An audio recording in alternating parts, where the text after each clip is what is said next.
I have PTSD. PTSD, or post-traumatic stress disorder, is an anxiety disorder caused by a very stressful, frightening, or distressing events. Someone with PTSD often relives traumatic events through nightmares and flashbacks, and many experience feelings of isolation, irritability, and guilt. They may also have problems sleeping, such as insomnia, and find concentrating difficult. These symptoms are often severe and persistent enough to have a significant impact on a person's day-to-day life. There are many causes of PTSD. The list can be, for example, a serious road accident, violent personal assaults, such as mugging and robbery, prolonged sexual abuse, violence or severe neglect, witnessing violent deaths, military combat, which is the biggest stigma related to PTSD, being held hostage, terrorist attack, natural disasters such as severe floods, earthquakes or tsunamis, and much, much more. Name, age and place of work. Julie, I'm midday. My PTSD was caused by a severe car accident in 2011. I was driving on the M25, can't remember exactly where on the motorway. I was just heading back to see my brother, and this car hit me from the side, and the impact pushed me onto the hard shoulder. It came so fast I could react in time. What triggered your PTSD? Well, after the incident, I was rushed to hospital to make sure I was okay.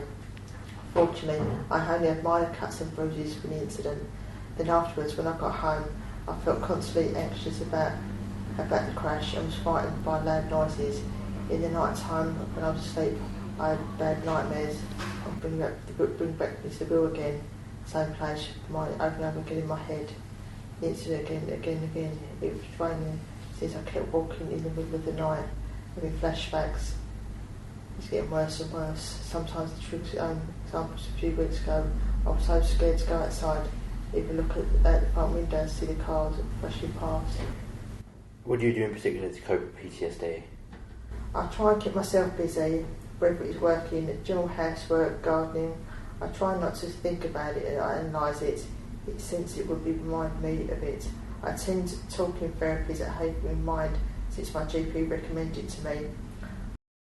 This is just one brave woman who deals with PTSD and talks about her experiences, giving us a perspective from the inside out. But what about how media views PTSD from the outside in? Good morning, Mr. Trump.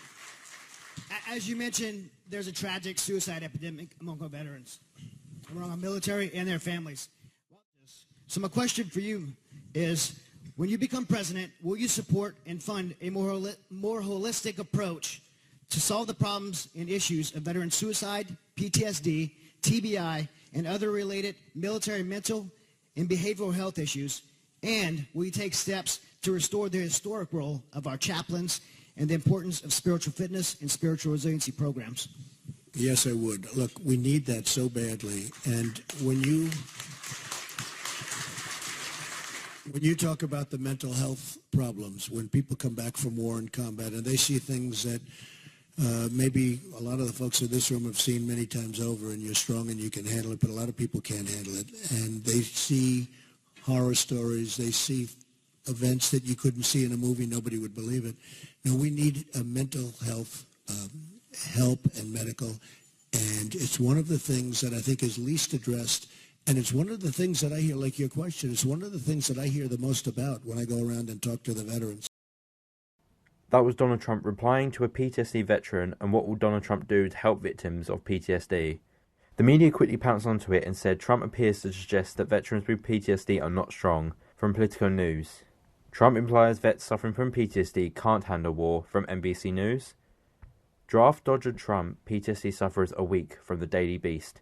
These are just some of the word-twisting claims that the media has created to use PTSD victims as gunfire and attacking Donald Trump. Hillary Clinton also jumps in and tweeted, "A person who implies that veterans suffering with PTS are not strong is unfit to be Commander-in-Chief.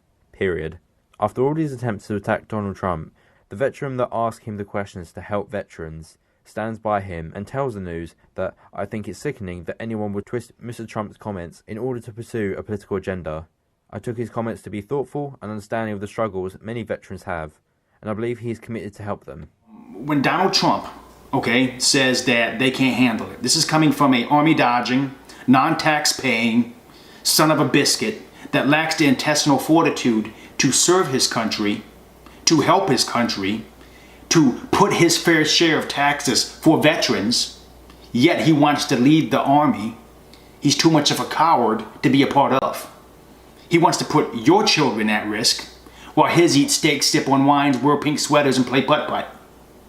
Okay? So when I listen to this man, he's talking about what we can and can't handle, and he doesn't have any fathom how deadly this disease is. Let me say this. He made no gaffe.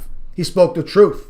He was, first of all, speaking in front of veterans and people who served. And he's saying, you guys have seen things that these other people have seen, but they're unable to handle it like you have.